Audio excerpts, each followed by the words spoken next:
வாழ்க வையகம், வாழ்க வையகம், வாழ்க வளமுடன்.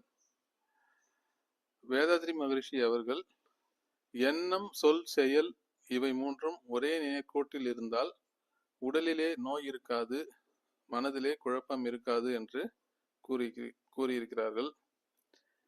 இந்த சொல்லை நாம் எவ்வாறு புரிந்து கொள்ள வேண்டும் என்றால், நம் மனதில் பல வகையான எண்ணங்கள் இருக்கிறது. அந்த எல்லா எண்ணங்களையும் நம்ம சொல்லணும். ஆக்சுவலா நம்ம சொல்றது எல்லாத்தையும் செய்யணும். அப்பதான் இது மூணும் நேர்கோட்டில் இருப்போம். இதுல இருந்து நம்ம புரிஞ்சுக்கலாம் ஓரளவுக்கு.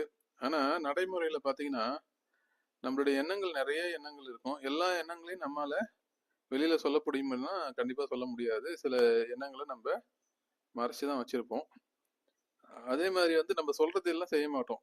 சில விஷயங்கள்லாம் நம்ம பேசுவோம், ஆனா செய்யறதுக்கு பாத்தீங்கன்னா அதெல்லாம் நடைமுறையில சாத்தியமா இருக்காது. ஸோ இதை கொஞ்சம் திருப்பி பார்க்கலாமா?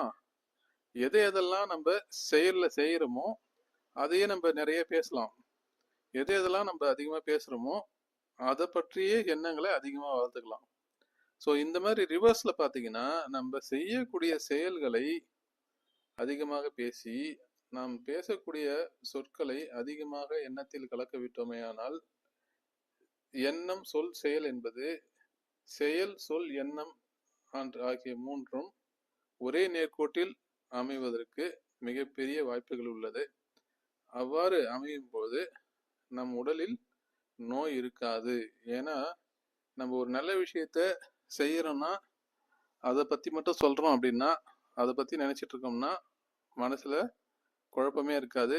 மனசு தெளிவா இருந்தாலே என்ன ஆகுன்னு கேட்டீங்கன்னா ஓரளவுக்கு மேக்சிமம் உடல்ல நோய் இருக்காது. ஸோ அதனால எண்ணத்தை சொல், செயல் அப்படின்றத இந்த வரிசையில பார்க்காம ரிவர்ஸ்ல பாத்தீங்கன்னா கண்டிப்பா ஓரளவுக்கு நம்மால நடைமுறையில இதை செய்ய முடியும்.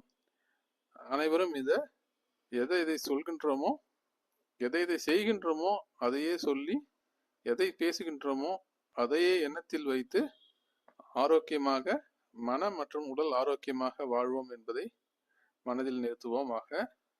வாழ்க வளமுடன்.